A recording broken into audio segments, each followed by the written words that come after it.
आपके अलवर के एक भक्त हुए। ध्यान से सुनिए, सब लोग इधर देखो। उन्होंने जीवन में कभी भजन नहीं किया था, जीवन में कभी नाम जप नहीं किया था, उन्होंने जीवन में कभी ठाकुर जी का बहुत दर्शन लाभ आदि कुछ नहीं किया था। लेकिन एक दिन पता नहीं क्या हुआ, कहीं कथा वो सुन रहे थे, तो कथा आदि में वो जाते थे, ऐसे कि निमंत्रण मिला है तो 5 मिनट मुंह दिखाई के लिए जाते थे। तो एक बार कहीं कथा चल रही थी अलवर में, तो वो गए। सत्य घटना है, बहुत ध्यान से सुनिएगा। कथा में जैसे ही पहुंचे तो जाकर के उन्होंने कोई प्रसंग सुना, और वो प्रसंग उनको इतना अच्छा लगा कि वो पहली बार जीवन में ठाकुर जी के लिए रोए। तो उन्होंने व्यास जी से कहा कि मैंने जीवन में कभी भजन नहीं किया, कोई तीर्थ यात्राएं नहीं की, मैंने कभी कोई साधन नहीं किया, पर आज मैं इतना भावुक कैसे हो गया? ये चरित्र जो आपने सुनाया, ये कहाँ का चरित्र है? ये किसने इसकी रचना की है? तब व्यास जी ने बताया, ये भक्तमाल जी हैं, और ये भक्तमाल जी की रचना श्री नाभा जी ने की है। उन्हीं की टीका श्री प्रियादास जी ने की, और वो प्रियादास जी आज भी जयपुर में विराजमान है, उन व्यास जी ने बताया। तब वो सेठ जी जयपुर गए और श्री प्रियादास जी से मिले, और प्रियादास जी से कहा, वो जो आपने ग्रंथ लिखा है भक्तमाल, वो मुझको दे दीजिए। प्रियादास जी बोले, ऐसे कैसे दे दें, हमने इतनी मेहनत करके लिखा है। तो बोले, मैं आप जो सेवा कहेंगे मैं करने को तैयार हूं, एक और ग्रंथ मेरे लिए लिख दीजिए। बोले, क्या करोगे, पढ़ोगे? बोले, पढ़ना मुझे आता नहीं। बोले, फिर क्या करोगे? बोले, कुछ नहीं, केवल इतने सारे भक्त जिस ग्रंथ में हैं उस ग्रंथ को हृदय पर लगा करके रखूंगा, बस, और कुछ नहीं। तो प्रियादास जी को इतना अच्छा लगा कि उन्होंने वो ग्रंथ लिखा और लिख करके उन सेठ जी को दे दिया। सेठ जी ने आकर के अलवर में उस ग्रंथ को अपने बच्चों को दिखाया और कहा कि देखो, संपत्ति तुम्हारे नाम कर दूंगा, इतना बंटवारा कर दूंगा, ये सब तुम्हारे नाम सब लिख करके चला जाऊंगा, बस मेरी एक अंतिम इच्छा पूरी कर देना। बोले, क्या?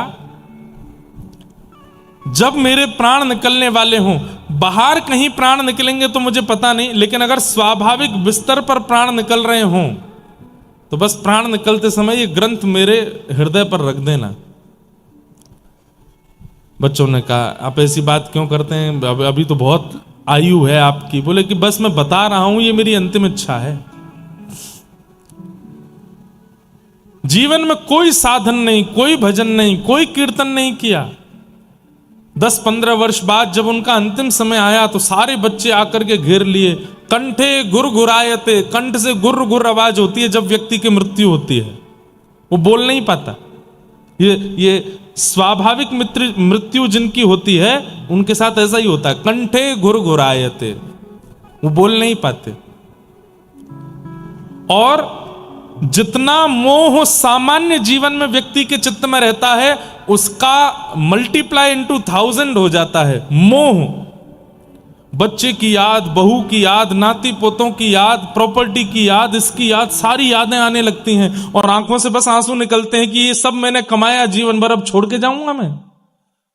इतना भयंकर मोह हो जाता है मृत्यु के काल में, और उस मोह की बढ़ने के कारण ठाकुर जी की स्मरण नहीं हो पाता।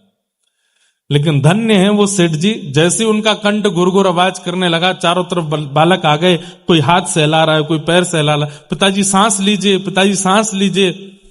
तो उन्होंने उस अलमारी की तरफ इशारा किया, बच्चे समझ नहीं पाए तो वो रोने लगे कि अरे तुम समझ क्यों नहीं रहे हो, वहां वो ग्रंथ है, वो मेरी छाती पर रखो।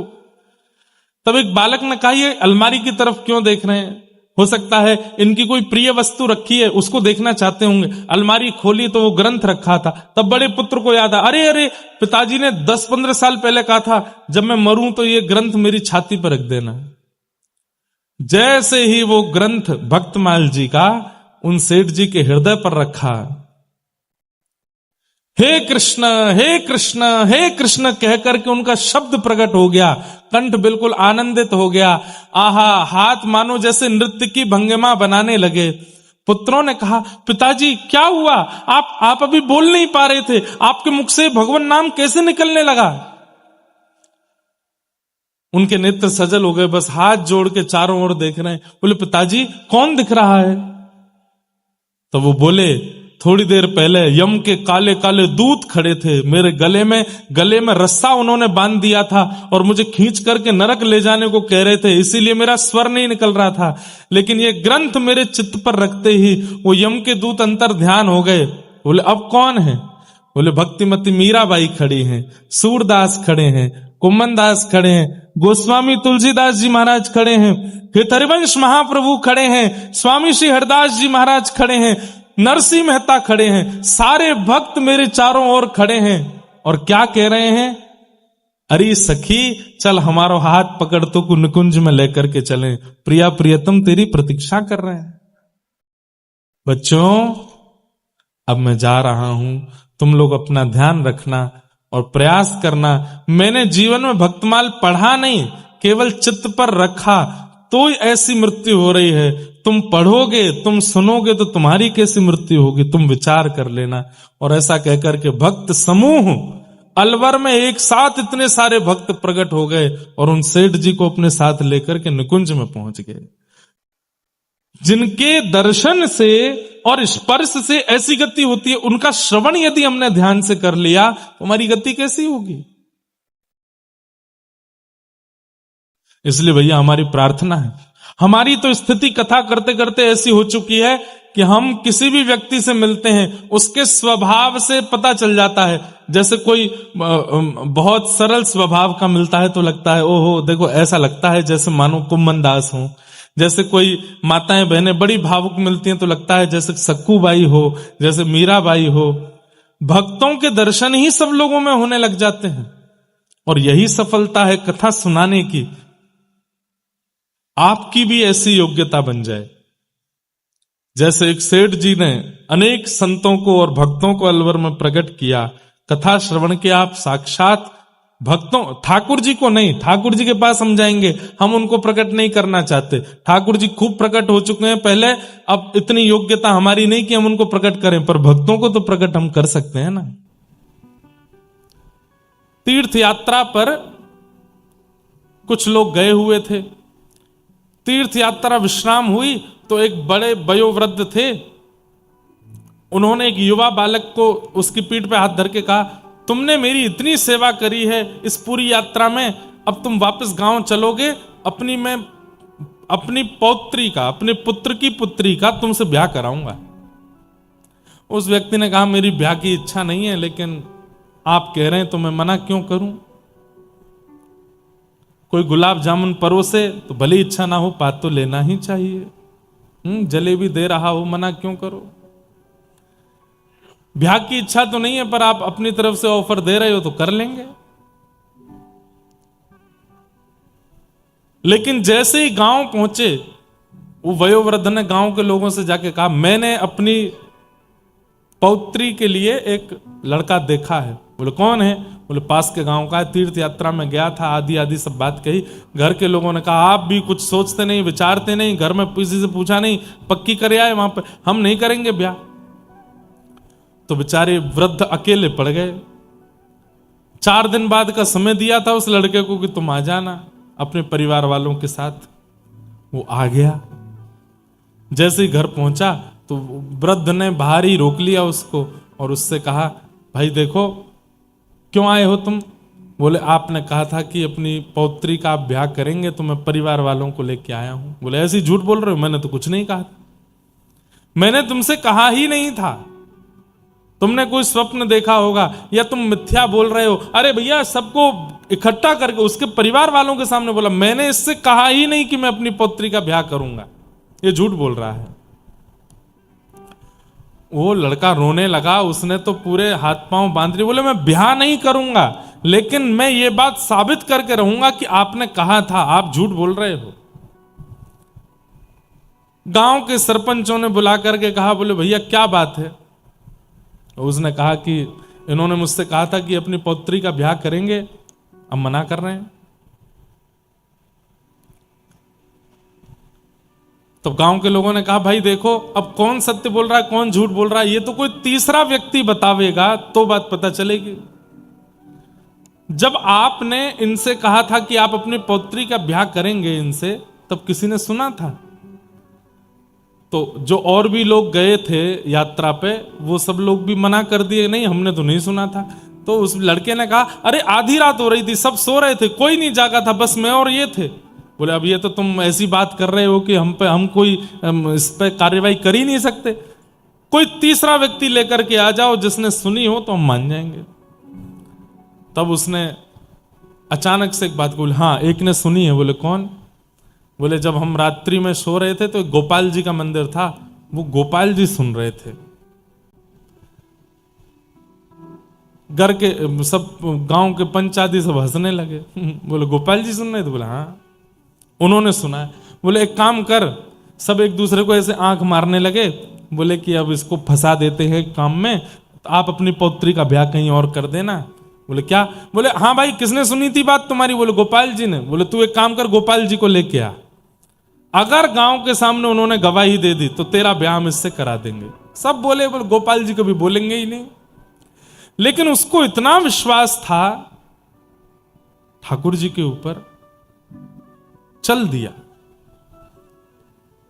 और महाराज कितने दिन लगा करके वृंदावन आया उड़ीसा से, और आकर के ठाकुर जी से कहा ठाकुर जी मुझे ब्याह करने की बहुत इच्छा नहीं है, पर मैं केवल इतना चाहता हूं कि वो व्यक्ति झूठ बोल रहा है इसका पूरी दुनिया को पता चले।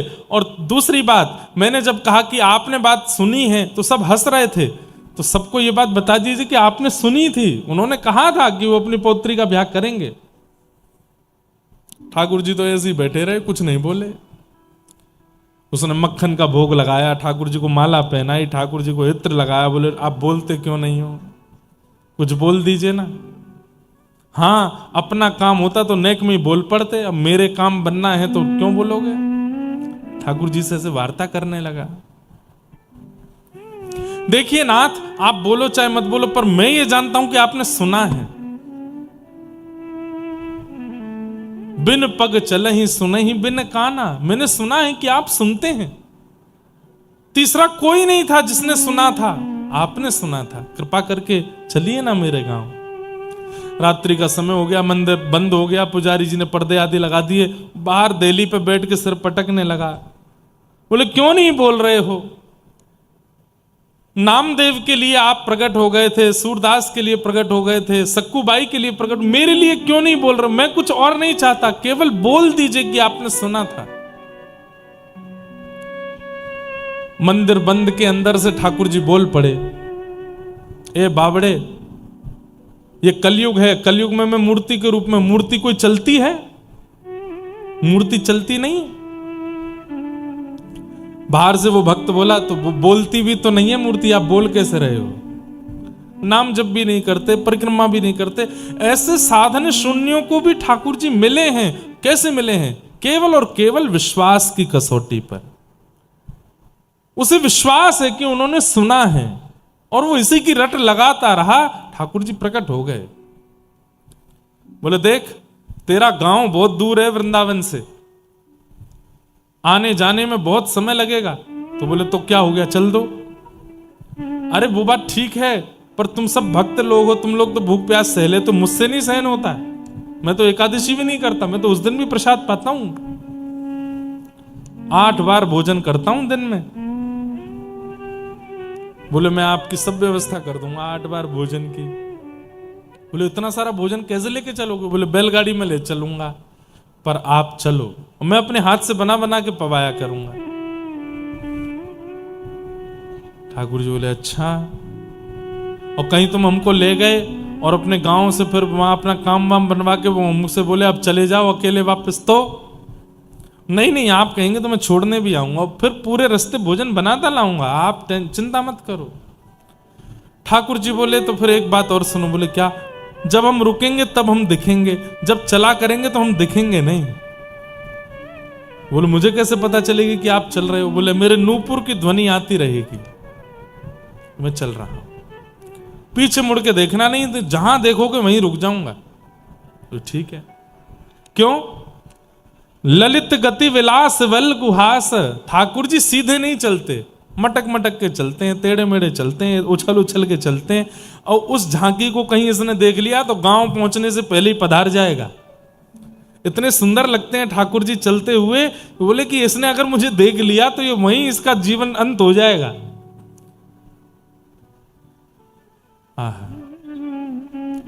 ललित गति के साथ ठाकुर जी चल पड़े वृंदावन से, जगह जगह रुक करके। अब जगह जगह नहीं रुक रहे हैं, एक दिन में 8 बार रुकते हैं, फिर वो भोजन बनाता है, ठाकुर जी को पवाता है। बड़े विचित्र हैं ठाकुर जी। एक लीला सुनाऊं। श्रीनाथ जी जब गोवर्धन से उदयपुर, अभी ठाकुर जी उदयपुर के पास में विराजमान श्रीनाथ जी, आज से 500 साल पहले गिरिराज जी में जतिपुरा के पास में ऊपर मंदिर में विराजते थे। गिरिराज जी की परिक्रमा करते हैं तो गिरिराज जी के पर्वत के ऊपर जो श्रीनाथ जी का सफेद मंदिर दिखता है, उसी में श्रीनाथ जी विराजते थे। 500 वर्ष पहले औरंगजेब के आक्रमण के कारण ठाकुर जी और एक अजब कुमारी नाम की भक्ता हुई राजस्थान में, उसके लिए ठाकुर जी वहां चले गए। तो जगह जगह ठाकुर जी के पड़ाव पड़े। कोटा में भी चरण चौकी है, ठाकुर जी के कुछ दिन वहां रहे, जोधपुर में भी रहे, उदयपुर में भी रहे, कुछ कुछ दिन कुछ कुछ साल सब जगह रुकते हुए, प्रसाद आरोगते हुए सब जगह से फिर नाथ द्वारा पहुंचे। ध्यान से सुनिए सब लोग, इधर देखो। तो जोधपुर के पास में उससे पहले अष्टयाम ठाकुर जी का भोग लगता था। जैसे सुबह 8:30 बजे बाल भोग लगना है तो 8:30 बजे जिस नगर में पहुंचते थे ठाकुर जी, उस नगर के लोग बाल भोग तैयार करते थे, ठाकुर जी को पवाते थे। कुछ टोलियां आगे चल के बता देती थी इतने बजे तक श्रीनाथ जी आएंगे, आप लोग राजभोग तैयार कर लो। शुद्ध पवित्र स्थिति में राजभोग तैयार होता था, ऐसे चलते थे। एक बालक था, उसने कथा में सुना था कि ठाकुर जी के लिए कुछ भी अर्पित करोगे तो ठाकुर जी प्रेम से अर्पित की गई वस्तु को स्वीकार करते हैं। बड़ा ठाकुर जी का भक्त। आज उसको जब सुनाई दिया कि श्रीनाथ जी ब्रज से राजस्थान आ रहे हैं और हमारे गांव से निकलेंगे, तो उसने सोचा कि सब भोजन बना रहे हैं, सब प्रसादी बना रहे हैं, मैं छोटा बालक में क्या बनाऊं। तो उसने कील हथौड़ी से ठोक करके सुंदर ठाकुर जी के लिए चौकी बनाई कि ठाकुर जी पाएंगे तो थाल रखेंगे कहां पर। अब उसको ये नहीं पता था कि थाल रखने की चौकियों की सब संगी लेके चल रहे हैं, लेकिन उसने बड़े भाव से एक चौकी बनाई। अब छोटे से बालक ने बनाई बनवाई जैसे भी हो, ज्यादा बढ़िया नहीं थी, मतलब ऐसी थी कि उस पर थाल रखें तो वो चौकी ऐसे हिलती थी, लेकिन उसने बनाई बड़े प्रेम से। ठाकुर जी का रथ जैसे ही उस गांव में पहुंचा, गांव के लोग सामग्रियां लेकर के पहुंचे। पीछे चांदी की सोने की चौकियां ठाकुर जी की रखी थी, जैसे ही ला करके रखी तो ठाकुर जी ने गुसाई जी से सर हिला के मना कि इस पे नहीं पाएंगे। बोले तो एक भगत ने चौकी बनाई है, बोले क्या? बोले जय जय, आपकी तो प्रिय चौकी चांदी और ये सोने की चौकी है, इसमें ही पाते हो आप? बोले नहीं, अब उस बोले क्या उसमें पाएंगे। तो गुसाई जी ऐसा भी करते थे कि कहीं कहीं ठाकुर जी की आज्ञा हो जाती थी उसके थाल में पाना है, उसके बर्तन में पाना है, तो उसको ठाकुर जी को पवा के प्रसादी करके उस भक्त को ही वापस कर देते थे। हल्ला मचाएगा, बोले हाँ भाई, अमुक नाम का कोई बालक है, इसने चौकी बनाई है। वो बालक पीछे खड़ा था चौकी लेकर के, वो रोने लगा, अरे मेरी चौकी मंगाई। बोले ठाकुर जी कह रहे तुम चौकी लाओ।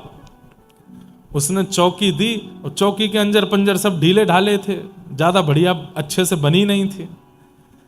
अब ठाकुर जी का थाल हमारी तरह थोड़ी होता छोटा, खूब बड़े बड़े थाल होते हैं, उसमें ही वजन होता है खूब, कम से कम 6-7 किलो वजन तो थाल में होता ही है।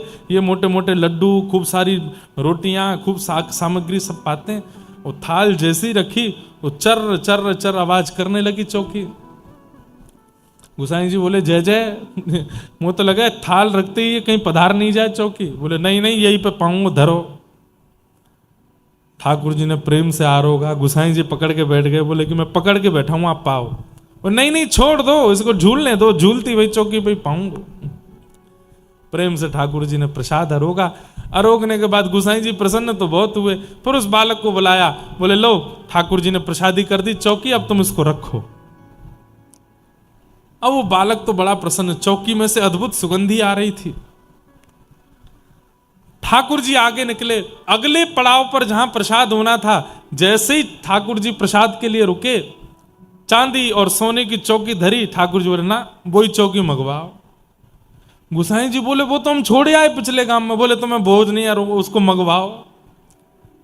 गुसाई जी बोले जय जय बात चौकी में कहा है ऐसो, कोई नग नहीं लगे, चांदी नहीं लगो। बोले नहीं मुझे नहीं पता, मुझे वही चौकी मंगवाओ। फिर से महाराज वही चौकी मंगवाई गई। उस बालक से कहा ठाकुर जी को तुम्हारी चौकी भाग गई है। वही चौकी फिर से लगाई, उसमें ठाकुर जी ने प्रसाद पाया। आश्चर्य की बात, आज भी श्रीनाथ जी उसी चौकी पे प्रसाद पाते। आज भी श्रीनाथ जी के मंदिर में एक समय की प्रसादी ठाकुर जी की आज भी उसी चौकी पे ही आती है, उसी पे ही पाते हैं। झूलती वही चौकी है। अब तो हमने दर्शन तो नहीं किया पर सुना है उसका भाव। आज भी उसी चौकी पे पाते हैं ठाकुर जी। कितने प्रेमी हैं ठाकुर जी, कैसा प्रेम है उनके चित्त में। तो वो भक्त ठाकुर जी को लेकर के उड़ीसा गया। रास्ता भर प्रसाद बनाता गया, छम छम आवाज आती थी। जैसे ही उड़ीसा पहुंचे तो नूपुरों की आवाज आनी बंद हुई। उसने पीछे मुड़ के देखा तो ठाकुर जी वहीं स्थिर हो गए। बोले हमने मना किया था मत देखो। बोले आवाज ही नहीं आ रही नूपुर की। ठाकुर जी बोले समुद्री रेत घुस गई है नूपुरों में, इसलिए नहीं आ रही आवाज।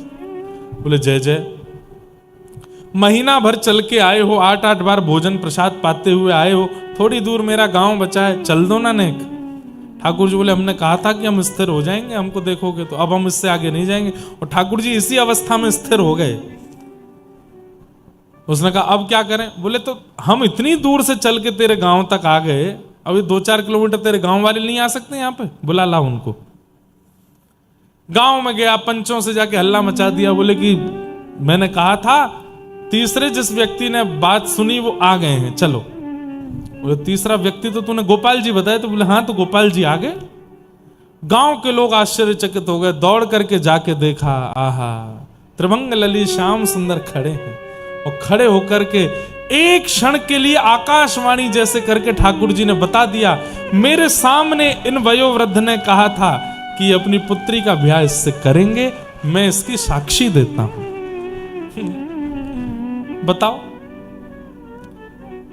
मतलब अगर ठाकुर जी साक्षी नहीं देने जाते तो क्या तीनों लोग लुट जाते ना।